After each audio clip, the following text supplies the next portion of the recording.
So welcome back to another video. मेरा नाम खातिब है और मैं इसे ओईटी के बारे में आपको पढ़ाता हूँ। तो आज का जो हमारा टॉपिक है वो है ओईटी लिसनिंग एड, ठीक है। और आज के हमारे ऑब्जेक्टिव ये होंगे कि हम डिस्कस करेंगे ओवरव्यू लिसनिंग पार्ट ए का, कि लिसनिंग पार्ट कैसा होता है और उसके फिर कैसे क्वेश्चन आते हैं, ठीक है। और कुछ टेक्निक्स, कुछ अप्रोच हम डिस्कस करेंगे कि किस तरह हम लिसनिंग पार्ट ए के अंदर मैक्सिमम नंबर्स ले सकते हैं, ठीक है।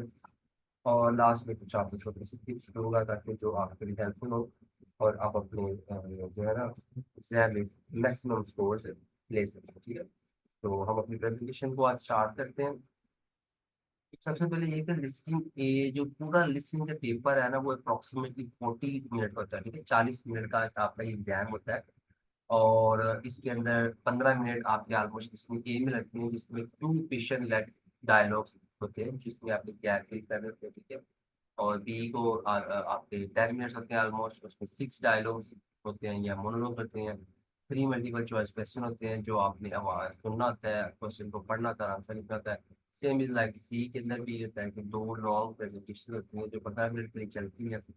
और इसके अंदर भी आपको टोटल 12 क्वेश्चन मिलते हैं और आपने 12 को अटेम्प्ट करना था, आंसर फिर इसमें भी 3 ही होते हैं, ठीक है। तो हम आज के अपनी जो टॉपिक है हम उसके ऊपर स्टिक करेंगे कि आज हमने जिस टॉपिक की बात करना है मैं उसके ऊपर आपके पास बात करूंगा लिसनिंग ए के बारे में, ठीक है। तो लिसनिंग ए क्या है, ठीक है। फॉर्मेट ऑफ लिसनिंग ए कि 2 पेशेंट लेड कन्वर्सेशन होती है, सॉरी। और अप्रोक्सीमेटली 15 मिनट्स में चलती है। 24 क्वेश्चन होते हैं जिसमें 12 जो क्वेश्चन होते हैं वो ईच एक्सट्रैक्ट के होते हैं, ठीक है। और आप एक गैप फिल कर रहे थे क्वेश्चन विद अ वर्ड और अ शॉर्ट फ्रेज, ठीक है। तो अब आपको मैं थोड़ा सा इसके साथ और बता दूं कि देखिए जी इसमें करना क्या था आपने, इसके अंदर आप ये जो एग्जाम होता है लिसनिंग का स्पेशली, तो उसमें आपने प्रिडिक्शन यूज करनी थी टेक्निक। प्रिडिक्शन टेक्निक क्या है कि आप वो जो है वो एग्जाम से पहले वो 30 सेकेंड देंगे कि आप एक्सट्रैक्ट को पढ़ लें, जो खाली जगह है उससे पहले जो इंफॉर्मेशन लिखी है उसके बाद जो इंफॉर्मेशन लिखी है उसको पढ़े और प्रिडिक्ट करें कि आंसर क्या है। अब जितने अच्छे आपकी स्किल होगी ना कि आप जैसे फॉर एग्जाम्पल 12 आपके क्वेश्चन है और 30 सेकेंड में आप सारे के सारे जो 12 है उनको नहीं पढ़ सकते, ठीक है। उसमें आपने क्या यूज करनी थी कि आपने कोशिश करना है कि जो फर्स्ट 2 है और लास्ट 2 है, ठीक है, आपने इनको नहीं उनकी खाली फिल इन द ब्लैंक्स को नहीं देखना। आपने जो मिड में 8 आती है, स्पेशली जिनमें कंजेक्टिव कटी 3 4 आ रही होंगी, आपने उन पे फोकस कर लेना। 30 सेकंड के अंदर आपने 5 से 6 सेकंड लगा के हर एक खाली जगह से पहले वाला वर्ड कीवर्ड हाईलाइट कर लेना है और उसके बाद वाला कीवर्ड हाईलाइट करना है, ताकि आपको प्रिडिक्शन करने में आसानी होगी। क्योंकि देखें जब आपकी ऑडियो स्टार्ट होनी है तो उस दौरान ही आप अपनी जो फर्स्ट और सेकंड होती है खाली जगह आप उस पर फोकस कर सकते हैं, ठीक है। इसी तरह जो लास्ट में 2 बच जाते हैं, एक आप छोड़ देते हैं, तो वो उसका भी है कि आपको इतना टाइम मिल जाता है कि आप उस पर फोकस कर सकते हैं कि उसके अंदर मेन चीज कौन सी आपने नोट करनी है, ठीक है। अब प्रिडिक्शन करते वक्त आपने क्या करना है कि आपने सबसे पहले तो जब वो ऑडियो स्टार्ट होती है और ऑडियो के अंदर वो नाम लेगा कि ये कंसल्टेंट है और इस डिजीज के बारे में बात कर रहा है, तो आप उधर से प्रोडिक्शन स्टार्ट करेंगे कि ऐसी डिजीज होगी। फॉर एग्जाम्पल अगर गैस्ट्रोएंट्रोलॉजिस्ट के पास सॉरी गया, तो फिर आपने उसके लिए कौन कौन से वर्ड्स इसके अंदर यूज हो सकते हैं, आपने जो अपनी वोकैबलरी बनानी है ना, आपने यही प्लान करना है कि उसको किस तरह इसके कौन सी वोकैबलरी है जो आपने उसको रिकॉल कर रहे हैं, ठीक है। तो सेकंड आपने क्या करना है कि आपने देखना है कि जो हेडिंग्स है, ठीक है, वो कौन सी है, सब हेडिंग्स कौन सी है। वो आपको हेल्प आउट करेंगे कि आपने टेस्ट देखने हैं इधर, आपने मेडिकेशन देखनी है, आपका कोई प्रोफेशन होगा या आपके कोई फ्यूचर टेस्ट होंगे, ठीक है, कोई रिकमेंडेशन होगी, कोई नर्सिंग इंटरवेंशन होगी। वो आपको ईजी हो जाएगा उस चीज़ को रूल आउट करने के लिए। जब आप सब हेडिंग्स देख लेंगे, जब इस हेडिंग सब हेडिंग्स पे आ गया फिर आपको ईजी हो जाता है, ठीक है।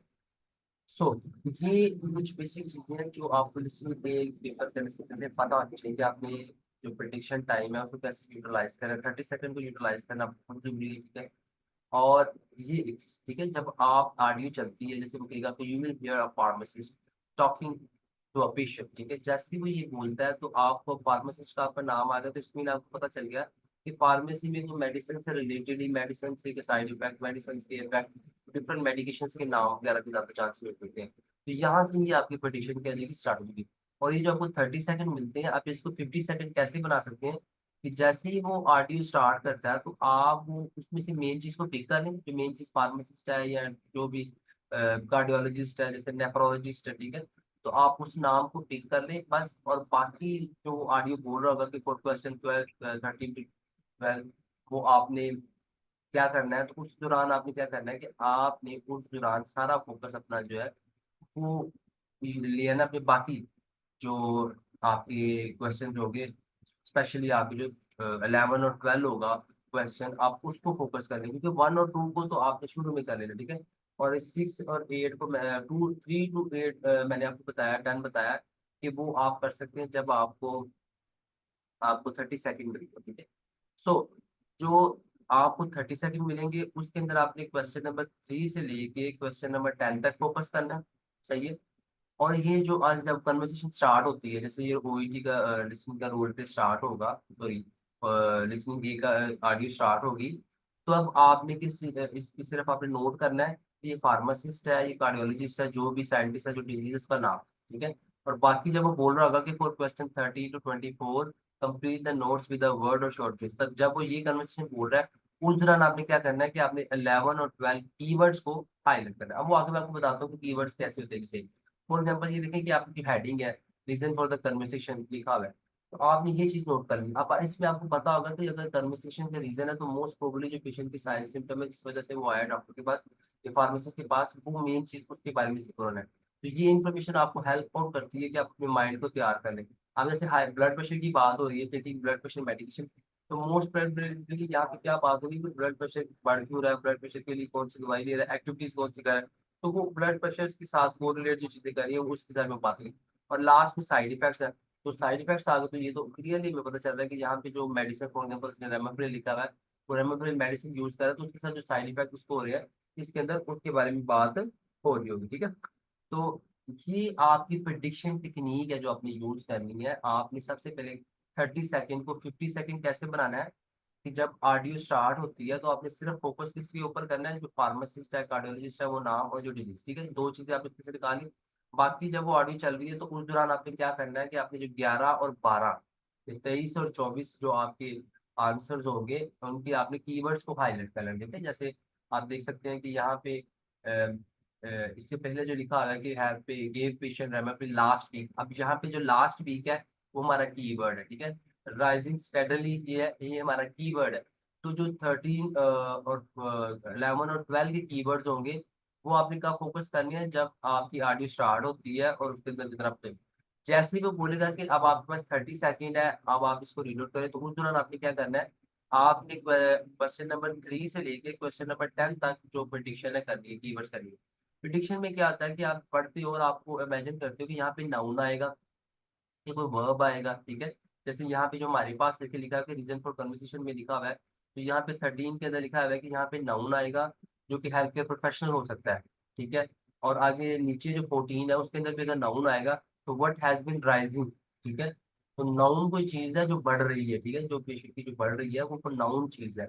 नाउन का देखिए बेसिक जो आपकी पार्ट्स ऑफ स्पीच है, मैंने डे 1 से बताया जब मैं ये पढ़ाना शुरू कर रहा हूँ लोगों को, तो मैंने ये बताया कि आपका कंसेप्ट बड़ा क्लियर होना चाहिए किस चीज के लिए, पार्ट्स ऑफ स्पीच के लिए, टाइप्स ऑफ टेंसेस के लिए, एक्टिवाइज पैसिवाइज के लिए, और लास्ट में कि आपको पता नहीं चाहिए कि सिंपल सेंटेंस कौन सा है, कंपाउंड कौन सा है, कॉम्प्लेक्स सेंटेंस कौन सा है, ठीक है। ये चार चीजों का कंसेप्ट आपका बिल्कुल क्लियर होना चाहिए। तो यहाँ पे आप देख सकते हैं कि जब आपको पता होगा कि नाउन के अंदर कौन सी चीजें आती हैं और ऑडियो चल रही होगी, तो आपको नाउन पिक करना इजी होगा, ठीक है। जब आपको पता होगा कि यहाँ पे वर्ब आना है तो ऑडियो चल रही होगी तो आपको पता होगा कि आपने वर्ब पिक करना है, ठीक है। सो हम आगे चलते हैं और हम ना अब इसको मैं आपके साथ प्ले करूंगा, तो आपने प्रिडिक्ट करना है और आपके पास आंसर लिखने हैं, इसके बाद फिर मैं इसको फर्दर डिस्कस करूंगा। Of the audio now and complete what you hear using exactly the words used in the audio. I was wondering if you could give me some advice about these tablets the GP gave me last week. I'm not sure that I should be taking them. Right. What tablets are you taking? I've got the box here. They're called Ramipril. Is that how you say it? That's right. Do you know why the GP put you on Ramipril? Yes. My blood pressure has been climbing steadily. The GP tried to talk to me about some lifestyle changes. getting my weight down and becoming a bit more active. I have to be honest and say that I didn't make any effort at all. Now I'm paying the price. ठीक हो गया। तो इस तरह क्या है कि ये ऑडियो चली, वॉइस अगर थोड़ी सी कम ज्यादा हो तो वो मुझे बता दीजिएगा। लेकिन ये कि ऐसे आप साउंड आपने दिखा कि जहाँ पे जब उसने पेशेंट से बात करनी शुरू की है, तो जो पहले का आंसर था वो क्या था कि patient asking for advice about medication dash gave you, किसी ने उसको एडवाइस दी। तो एडवाइस किसने दी है? जब हम ऑडियो सुन रहे थे तो हम देखते GP gave me last week. तो अब यहाँ पे देखें कि जो एक और चीज मैं आपको बता दूं, ये बहुत बेसिक टिप है जिसके ऊपर आपने काम करना है। आप लोगों को एक चीज याद होगी, जिन लोगों जो स्टूडेंट्स रेगुलरली मुझसे पढ़ रहे हैं उनको मैंने बताया था कि आप लोगों ने क्या करना है, आपने डेली आधा घंटा लिसनिंग करनी है। लिसनिंग करनी है, कोई भी मेडिकल टॉपिक्स आपने निकाले ना, आपने जो सुनना है उसको बाद में लिखना है, ठीक है। अब उसमें क्या होगा, आप पैराफ्रेसिंग सीखोगे, आप सुन कुछ और रहे हो और उसी चीज को किसी और वर्ड में लिख रहे हो। तो सेम यहाँ पे है, क्वेश्चन के अंदर कुछ और तरीके से इंफॉर्मेशन लिखी हुई है और ऑप्शंस के अंदर वो किसी और तरीके से बोल रहा है। क्वेश्चन में लिखा हुआ है जीपी गेव पेशेंट रेमेप्रिल, ठीक है, और यहाँ पे लिखा हुआ है कि I was wondering if you could give me some advice about these tablets that the GP gave me last week, ठीक है। अब GP जो है gave me last week, यहाँ पे पेशेंट बोल दिया, मी यहाँ पे मी आ गया, बाकी इंफॉर्मेशन सेम लग रही है इसमें। तो ये चीज ये कि जब आपको पता होगा एग्जैक्ट चीज कौन सी ढूंढ रहे हो, नाउन ढूंढ रहे हो, वर्ब ढूंढ रहे हो, तो वो कितना आपके लिए इजी हो जाएगा, ठीक है। अब सेकंड ऑप्शन आप लोगों ने लिख लिया होगा, उसको भी हम पढ़ लेते हैं। उसके अंदर सेकंड का क्या है कि ब्लड प्रेशर राइजिंग स्टेडली, ठीक है। अब यहाँ पे जो मेन चीज फोकस करने के लिए नीचे मैंने भी लिखा हुआ है सारा उसका, जो सब टाइटल्स में है वो ये लिखा हुआ है कि pharmacist right what tablets are you taking, तो वो ये बोलता है I have got the box here they are called ramipril, ठीक है, वो मेडिसिन का नाम ले रहा है और इधर हमारे पास कीवर्ड ऊपर भी लिखा होगा, ठीक है। तो रेमेप्रिल कह रहा है is that how you say it, pharmacist कहता है that's right, do you know why the GP put you on ramipril. तो यहाँ पे देखिए why the GP put you on ramipril, ये उसने फ्रेज यूज की है।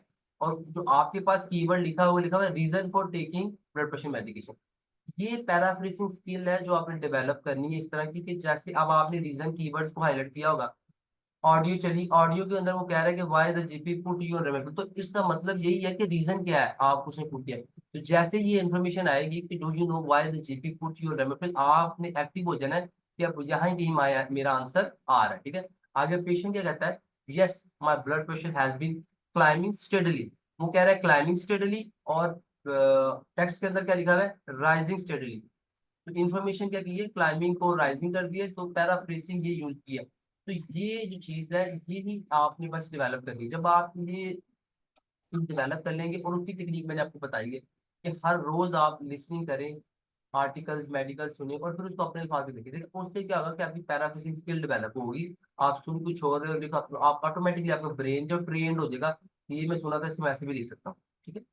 तो और फिर एक और चीज, जो लिसनिंग ए है उसके अंदर ये आपको चीज पता होनी चाहिए कि जो राइटिंग उन्होंने यूज की है ना पेपर के अंदर, वो होती है एकेडमिक राइटिंग, ठीक है।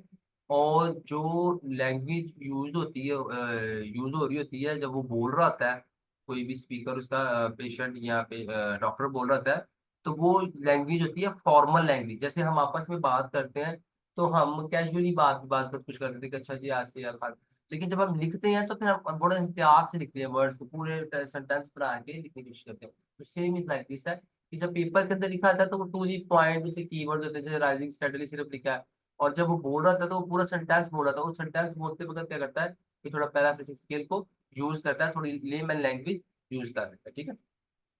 तो ये हो गया।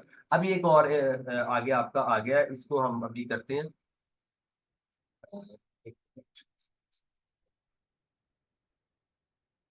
ठीक है, तो ये अब नेक्स्ट हमारा ये टास्क ये है, ठीक है। इसके अंदर क्या है कि अब आपने देखना है कि क्वेश्चन नंबर 18 करना है और क्वेश्चन नंबर हमने 19 करना है।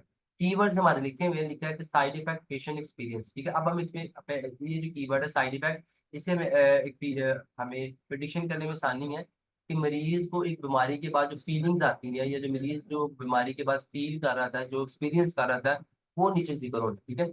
तो अब वो कह रहे हैं फीलिंग डैश। अब यहाँ पे देखिए कुछ सिम्टम है और उसका एडजेक्टिव, एडजेक्टिव कहते हैं किसे, एडजेक्टिव कहते हैं जो नाउन की शिफ्ट को बयान कर रहा हूँ, ठीक है।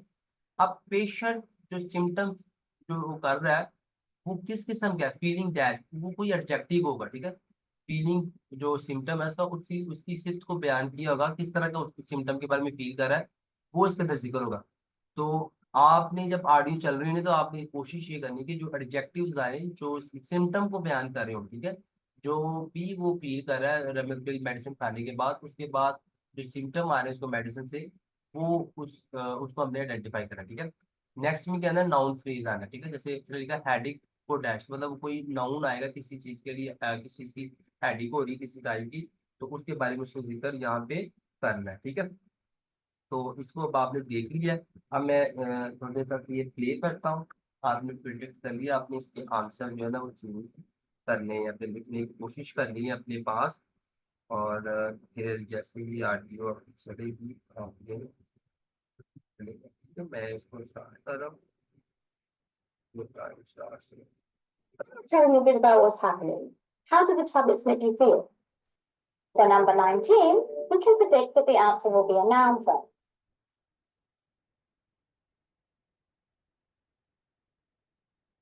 For number 19, happening. How do the tablets make you feel? After I started taking them a few days ago, when I was started on them, I started feeling dizzy. That's very unusual for me. Uh-huh. Any other symptoms? I'm not sure if it's anything to do with the tablets, but I've had a headache on and off for the past 2 days. So if we look, ठीक है। तो अब ये देखिए कि हमने देख लिया कि उसने फीलिंग से रिलेटेड कोई बात की है और उसने हेडेक से रिलेटेड कोई बात की है। तो अब हमें पता होना चाहिए कि इसने फीलिंग किस बारे में बात की है और हेडेक किस बारे में बात की है। तो आज हम ये इसको आपसे कैसे डिस्कस करता हूँ। तो यहाँ पे जो फीलिंग के बाद जवाब आना था वो आना था डिजी, ठीक है। और जो हेडेक के बाद जवाब आना था वो ऑन एंड ऑफ, उसने बोला था, ठीक है, कि हेडेक उसको कैसे होती है, on end of for the past 2 days. अब नीचे हम देखते हैं कि जो पैराफ्रेसिंग है या बाकी चीजें वो कैसे है, ठीक है। जैसे हम ऑडियो चलती है, हम लिखते हैं कि सुनते हैं कि लिखा है can you tell me a bit about what's happening, ठीक है।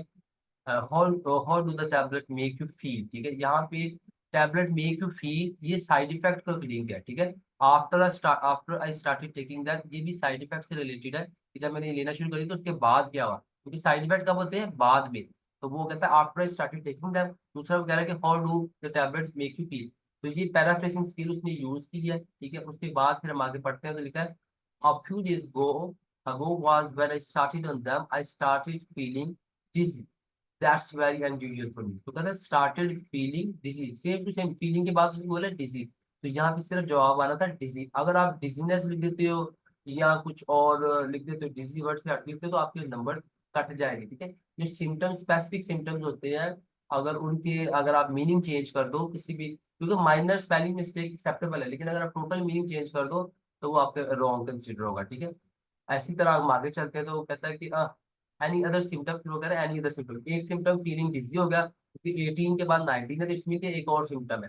तो वो एनी अदर सिम्टम जब उसने बोला तो इसमें की या दूसरे सिम्टम की बात हो रही है, दूसरा सिम्टम कौन सा है, I am not sure if it's anything to do with tablets but I have had a headache on and off, ठीक है। तो headache on and off इधर कितना सिंपल था, ये बहुत इजी था। हेडेक के बाद ही ऑन एंड ऑफ है, उधर भी फीलिंग के बाद ही डिजी है। कुछ क्वेश्चन ऐसे भी होते हैं कि जहाँ पे पैराफ्रेसिंग बहुत उन्होंने डिफिकल्ट तरीके से की होती है, ठीक है। सो ये हो गया हमारे आज के आंसर। अब एक आपकी असाइनमेंट है, ये मैं भी ऑडियो ये भी चलाने लगा हूँ और सिर्फ ये है कि आपने ये ना अभी करनी है, ठीक है। तो मैं स्टार्ट करूंगा, आपने आंसर आपको 30 सेकंड दूंगा मैं, आपके 30 सेकंड जो है ना वो स्टार्ट हो चुके हैं और आपने इसको प्रेडिक्ट करना, ठीक है। Time start now.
1. Questions 1 to 12. For questions 1 to 12, complete the following notes with the word or short phrase. You now have 30 seconds to look at the notes. You hear a doctor talking to a patient.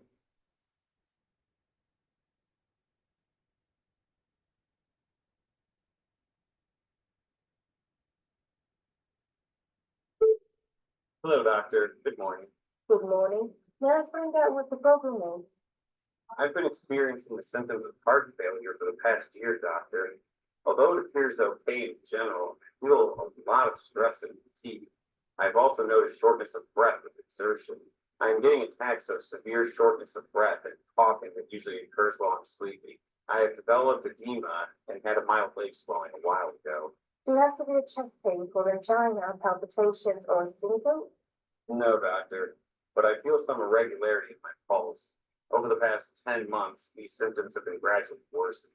Over the past year, I've gained about 20 kilograms of weight, doctor. What's your age? 63, doctor. Have you had any previous illnesses? I had my surgery 7 years ago. I had trauma to my right thumb. Do you have diabetes, mellitus, or heart murmur? No, doctor. Do you smoke or drink? I don't smoke, but I drink. Tell me about your family history. Any illness? My mother's alive at 92. My father died at 76 of a heart attack. Are you taking any medications?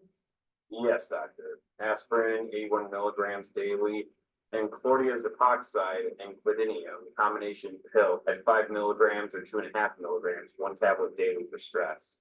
Are you allergic to any medicines?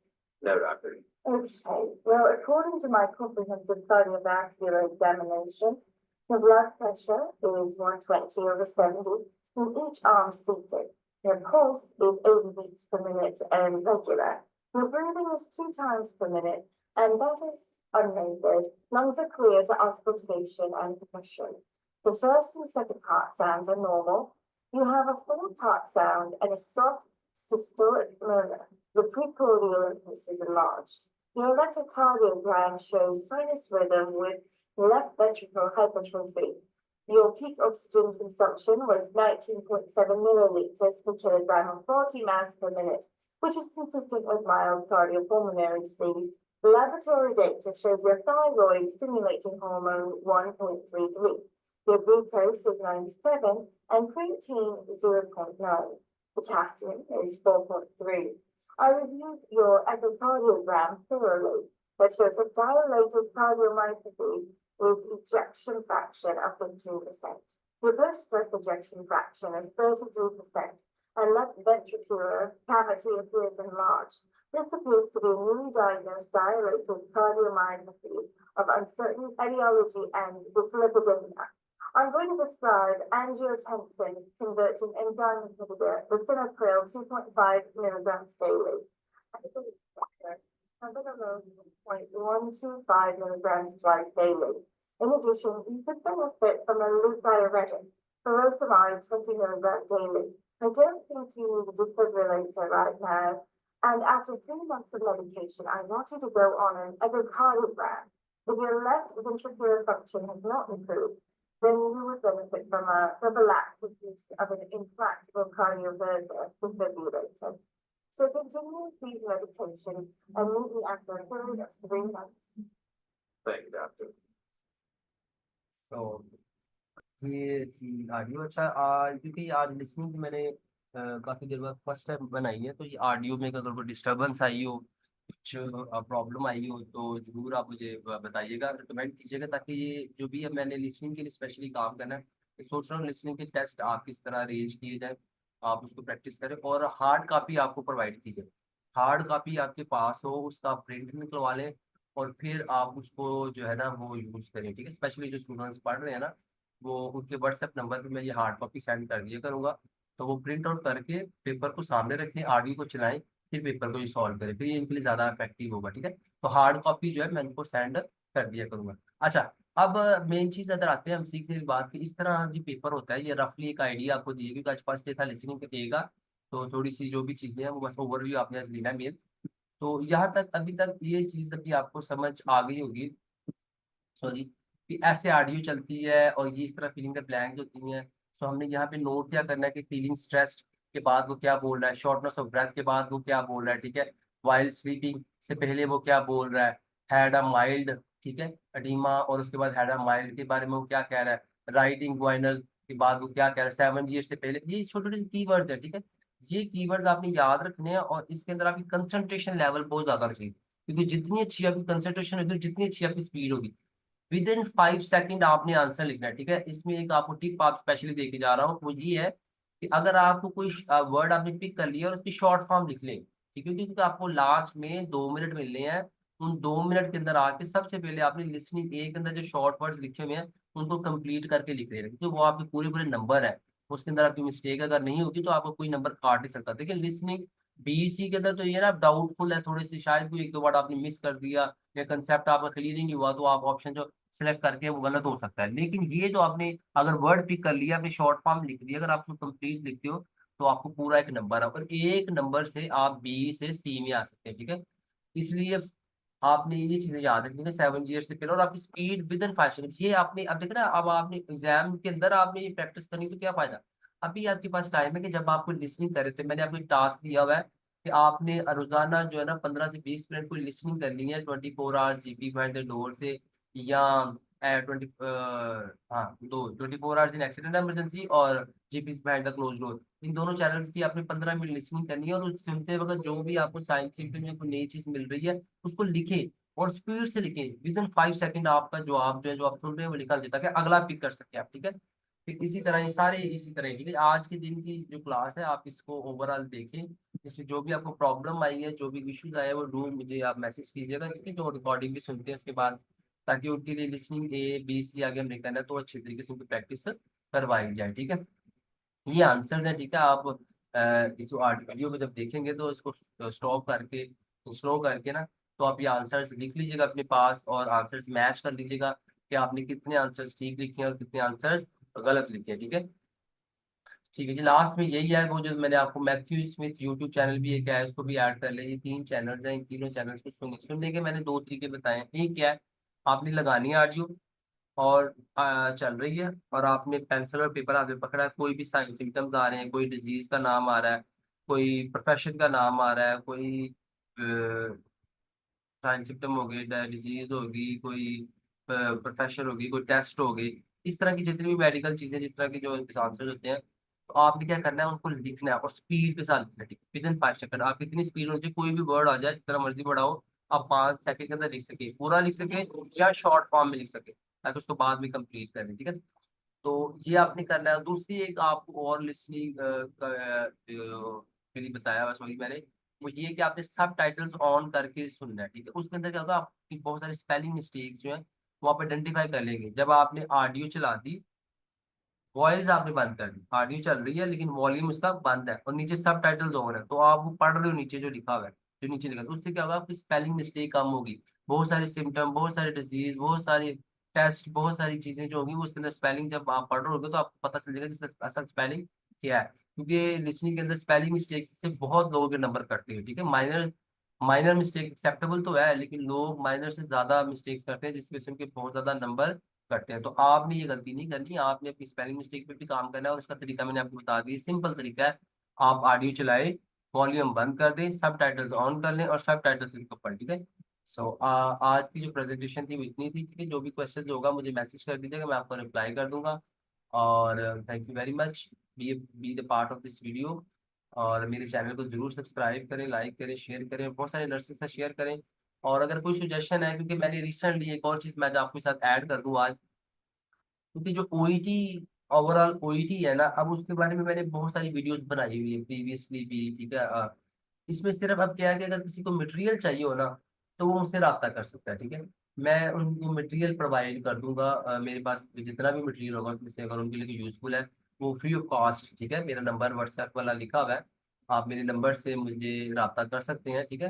मैं बता भी देता हूँ, ठीक है, 0300 665 665 2, ठीक है, ये मेरा व्हाट्सएप नंबर है। तो किसी को मटेरियल चाहिए हो तो वो फ्री ऑफ कॉस्ट मुझसे मटेरियल ले सकता है। हाँ, अब मुझे और सुजेशन आप जरूर दीजिएगा कि मैं अब मोस्ट प्रोबेबली नेक्स्ट वीक से एनक्लेक्स की तैयारी जो है ना वो डेली टाइम निकाला करूंगा, जिससे मैं खुद भी तैयारी कर रहा हूँ और आपको भी गाइडेंस साथ साथ दूंगा, ताकि आप एनक्लेक्स का एग्जाम भी फर्स्ट अटेम्प्ट में क्लियर कर सके। क्योंकि अब जैसे कि आप लोगों को पता होगा कि लोग ओईटी करके पाकिस्तान में मोर देन 500,000 नर्सेज ऐसे होंगे जो ओईटी करके बैठे हैं, लेकिन उनकी यूके में रिक्रूटमेंट नहीं हो रही, लोगों को पैसे लगा के यहाँ ऑस्ट्रेलिया जाना पड़ रहा है, न्यूजीलैंड या आयरलैंड। लेकिन जो नॉर्मल वे से रिक्रूटमेंट होती है ना, पाकिस्तान से नहीं हो रही, पाकिस्तान रेड लिस्ट में होने की वजह से जो रिक्रूटमेंट है वो पाकिस्तान से नहीं हो रही। तो जो नर्सिस है अगर वो जाना भी चाहते हैं तो उनको दूसरे तरीकों से जाना पड़ता है, ठीक है। और जो यूके में अगर रिक्रूटमेंट हो भी रही है, एक मैं इंपॉर्टेंट इन्फॉर्मेशन आपको दे दूँ, वो यही है कि जिन्होंने मेंटल हेल्थ के अंदर डिप्लोमा किया हुआ है या जो मेंटल हेल्थ के जिनके पास एक्सपीरियंस है, उनको लिए जॉब्स अवेलेबल है। अभी भी वो नॉर्मल वे से भी जा रहे हैं, ट्रैक से अप्लाई करके या जो भी यूके की जो साइट्स होती है उधर अप्लाई करके जा रहे हैं। लेकिन जो अदर नर्सिस है उनको वो फैसिलिटेट अभी नहीं कर रहे हैं। अभी अक्टूबर में 30 अक्टूबर में होपफुली उनका एक मिनी बजट आ रहा है, और उसके अंदर कह रहे हैं कि शायद इंटरनेशनल नर्सिस के लिए, सॉरी, वो कोई अपॉर्चुनिटीज डेवलप करेंगे।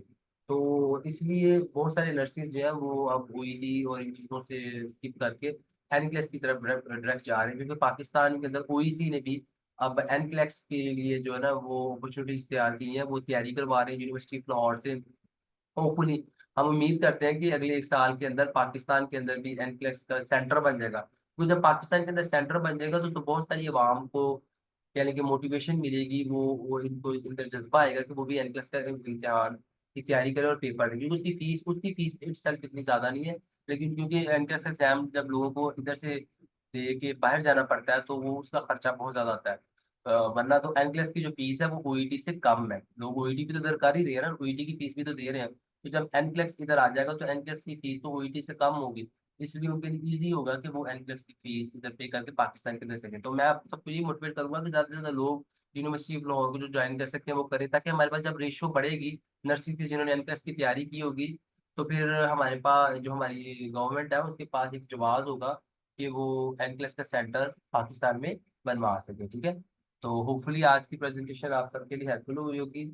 So do give me suggestion regarding anything if you want to be for me to prepare for you for your better understanding to of NCLEX and VOET. Take care. Have a nice time. Thanks.